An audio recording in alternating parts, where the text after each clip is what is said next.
You have been taught that love means needing someone, that relationships require you to be incomplete without your partner, that a good boyfriend constantly seeks reassurance and validation from his woman.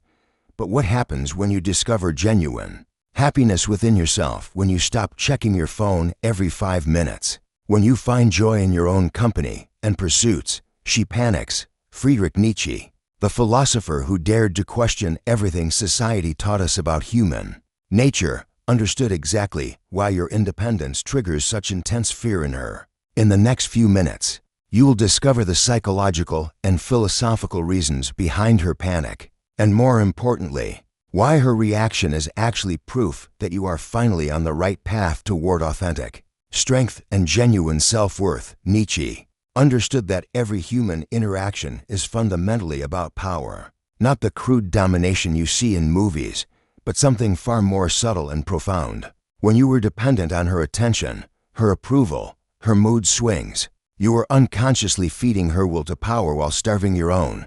She felt strong because you were weak. She felt important because you made her the center of your universe.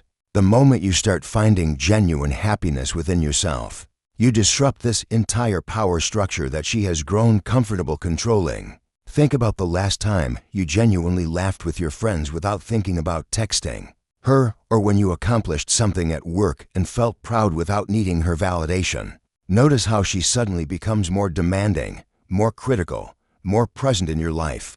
This is not coincidence. This is her will to power sensing a threat to its food source. She unconsciously recognizes that your independence means her influence over you is diminishing, and like any organism facing extinction, she fights back with everything she has. The beautiful irony that Nietzsche would appreciate is that her panic actually proves you are on the right path. When you stop being a satellite orbiting around her emotional planet, she loses her gravitational pull over your decisions, your mood, your very sense of self. Your happiness without her is not cruelty. It is the natural expression of a man who has remembered that he is complete on his own. Her reaction is simply the death throes of a power dynamic that was never meant to last forever. Nietzsche revealed that most people operate from slave morality. They define themselves by what others think, need, or expect from them. In relationships, this creates men who constantly ask themselves what she wants, how she feels, whether they are measuring up to her standards. When you lived this way, she felt comfortable because you were playing by rules that kept her in the position of judge, and you in the position of the judged. Your happiness was always conditional on her approval, which gave her tremendous psychological control. Master morality works differently. It creates its own values from within rather than accepting them from outside sources. When you start operating from this place, finding joy in your own pursuits, setting your own standards, celebrating your own victories, she experiences something she cannot manipulate or control. She cannot guilt you into feeling bad about success that does not include her. She cannot diminish achievements that you value regardless of her opinion. The shift from external validation to internal satisfaction terrifies her because it makes her irrelevant to your emotional state. The panic you witness is her slave morality recognizing that its power source has been cut off.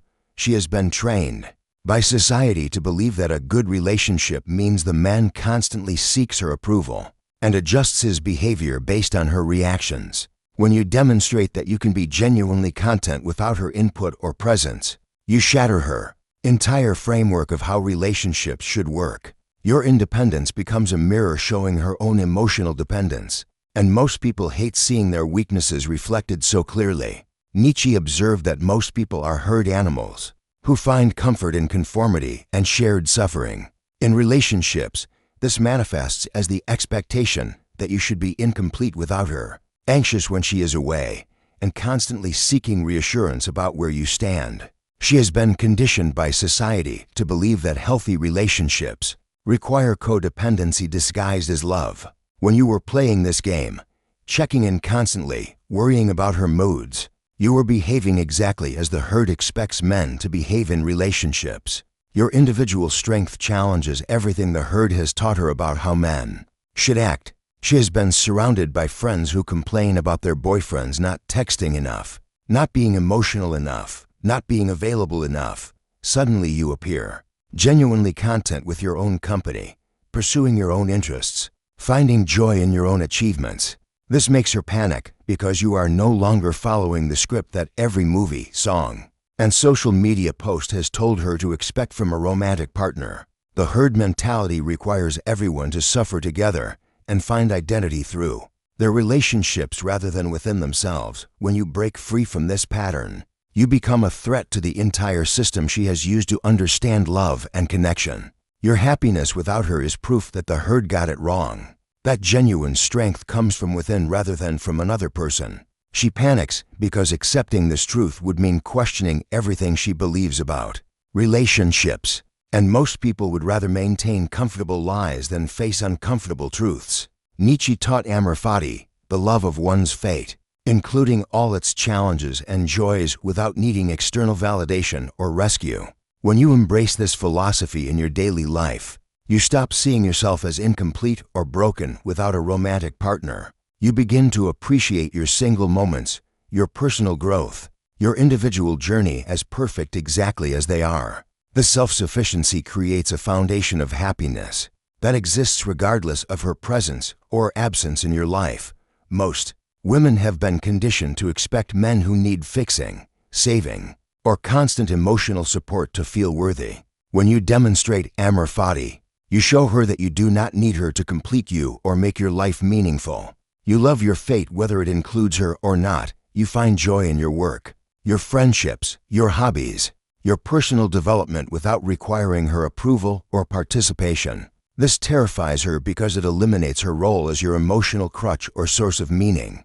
The panic occurs because your self-sufficiency forces her to confront her own relationship with fate. If you can be genuinely happy without her, it means she must find her own sources of fulfillment, rather than living vicariously through controlling your emotional state.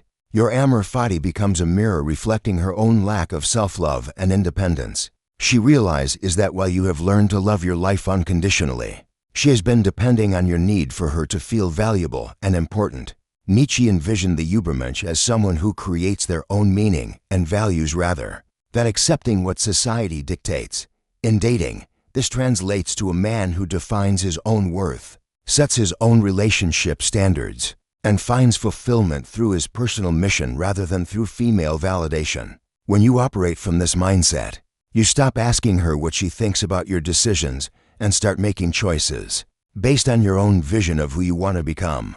The self-created meaning system threatens her because most women expect to be the primary source of significance in a man's life. She has grown accustomed to men who constantly seek her opinion, who change their plans based on her preferences, who measure their success by her reactions. When you start living according to your own internally generated values, pursuing goals that matter to you regardless of her interests, she loses her ability to steer your life direction through approval or withdrawal of attention. The Übermensch mindset means you have transcended the need for her emotional reactions to validate your choices. You celebrate your victories whether she acknowledges them or not.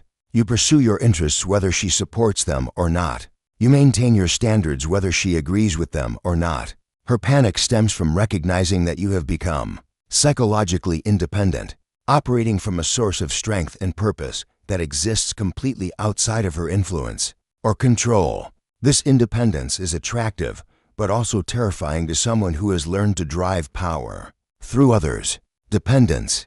Nietzsche argued that traditional morality often becomes a tool of manipulation, with people using concepts of good and evil to control others rather than seeking truth. In relationships, this manifests when she labels your independence as selfish, your happiness as insensitive, your self-focus as wrong. She uses moral language to make you feel guilty for not centering your life around her emotional needs. When you were susceptible to this manipulation, you would sacrifice your own well-being to avoid being seen as the bad guy. Moving beyond good and evil means recognizing that your happiness is not morally wrong simply because it makes her uncomfortable. You understand that taking care of yourself, pursuing your goals, and finding joy in your own company are not selfish acts, but necessary components of a healthy life.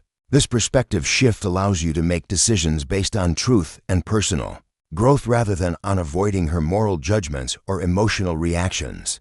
Her panic intensifies because she can no longer use guilt and shame to redirect your behavior. When you stop accepting her definitions of what makes you good or bad, right or wrong, you become immune to her primary method of control. She realizes that calling you selfish for being happy or insensitive for being independent no longer carries the emotional weight it once did. Your movement beyond her moral framework forces her to confront the reality that manipulation disguised as morality is not love. And this realization threatens the foundation of how she has learned to operate in relationships. Nietzsche proposed the ultimate test of how you should live. If you had to repeat every moment of your existence exactly as it happened for eternity, would you choose the same path applied to relationships? This means asking yourself honestly whether you would want to relive every argument, every moment of walking on eggshells, every time you sacrificed your happiness to manage her emotions. When you start living by this standard, you naturally gravitate toward experiences and relationships that genuinely fulfill you, rather than those that drain your energy. Your happiness without her passes the eternal recurrence test because it comes from authentic self-expression and personal growth. The moments you spend developing your skills, enjoying your friendships, pursuing your interests, building your career, these are moments you would gladly live again forever. This realization shows you that a relationship should add to your existing happiness, rather than being the sole source of it. And her panic comes from recognizing that she has not been adding value to your life experience. She understands intuitively that if you applied eternal recurrence to your time with her, much of it would not meet the standard. The drama, the emotional manipulation, the constant need to reassure and validate her, the sacrifice of your own interests to keep peace. These are not experiences anyone would choose to repeat forever.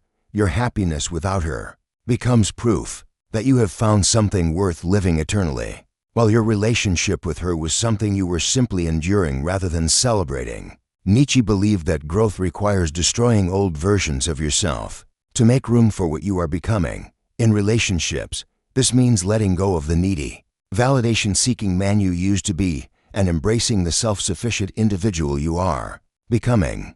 This transformation is not gradual. It requires consciously destroying patterns of behavior that kept you dependent on her approval. You stop checking your phone constantly. Stop analyzing her every mood. Stop adjusting your plans around her availability. This creative destruction of your former self terrifies her because she loved having power over that weaker version of you. The rebirth process involves developing new sources of meaning and joy that exist independently of her presence. You rediscover hobbies you abandoned, reconnect with friends you neglected, pursue goals you postponed for the sake of the relationship. This renaissance of your individual identity shows her that you are becoming someone who does not need her to feel complete. She realizes that the man she could manipulate and control is dying, and the man being born in his place operates by completely different rules. Her panic intensifies because she must now deal with this new version of you who cannot be guilted, shamed, or emotionally manipulated into submission. The creative destruction you have undergone has made you immune to the tactics that once worked perfectly on your previous self. She is forced to confront the reality that either she evolves to match your growth or she becomes irrelevant to your journey. Most people fear this kind of transformation because it requires them to abandon comfortable patterns of control and develop genuine value to offer instead. Nietzsche taught that there are no absolute truths, only perspectives shaped by individual experiences and needs. In your relationship, she constructed a reality where you needed her, where your happiness depended on her presence, where your worth was measured by how well you met her expectations. This perspective served her psychological needs perfectly because it placed her at the center of your universe and gave her tremendous influence over your emotional state. When you lived within this constructed reality, she felt secure and powerful. Your shift to genuine independence creates what Nietzsche would call a perspective crisis. You are now operating from a completely different viewpoint where your worth comes from within. Your happiness is self-generated, and your life has meaning regardless of her participation. This new perspective threatens everything she believed about your relationship and about relationships in general. She cannot understand how you can be content without constantly seeking her attention, approval, or reassurance. The panic occurs because your new perspective exposes the artificial nature of the reality she created. If you can be genuinely happy without her, then everything she told herself about being essential to your well-being was simply her perspective rather than objective truth. She must now confront the possibility that her view of relationships, where men should be emotionally dependent on women, is just one way of seeing things rather than the way things actually are. This realization forces her to question not just your relationship, but her entire framework for understanding love, connection, and her own value as a partner. Nietzsche wrote that one must have chaos within oneself to give birth to a dancing star, meaning that from the confusion and struggle of self-discovery comes something beautiful and uniquely yours. Your journey toward independence has been chaotic, questioning everything you believed about relationships, breaking old patterns, facing her anger and manipulation attempts. But from this chaos, you have given birth to your own dancing star, a version of yourself that shines with authentic happiness and self-generated joy, that needs no external validation to continue burning bright. This inner light that you have cultivated through your personal growth illuminates everything around you differently. You see relationships as partnerships between equals rather than dependencies between the strong and weak. You understand that love should enhance your existing happiness rather than be the source of it. You recognize that a woman who truly cares about you would celebrate your independence rather than panic when you demonstrate it. Your dancing star reveals these truths clearly, and her chaos becomes unbearable when contrasted with your inner peace. Her panic is the reaction of someone who has been living in darkness, suddenly exposed to bright light. Your dancing star shows her everything she lacks within herself: the self-sufficiency, the inner joy, the ability to find meaning without needing to control others. She realizes that while you have done the difficult work of creating something beautiful from your inner chaos, she has been avoiding that same necessary transformation. Your light forces her to confront her own darkness, and most people would rather try to extinguish others' stars than do the work of creating their own. The truth Nietzsche revealed is that your happiness without her is not cruelty. It is the natural state of a man who has remembered his own worth. Her panic is simply the reaction of someone who has built her identity around being needed, rather than being genuinely valuable. When you operate from authentic strength and self-sufficiency, you force everyone around you to either rise to your level or reveal their true nature. The question you must ask yourself is this: do you want a woman who celebrates your independence and growth, or one who panics when you demonstrate that you are complete without her? If this resonates with your experience, and you want more insights on building genuine strength in relationships and life, subscribe to the channel and join thousands of men who are choosing to dance with their own stars rather than orbit around someone else's chaos.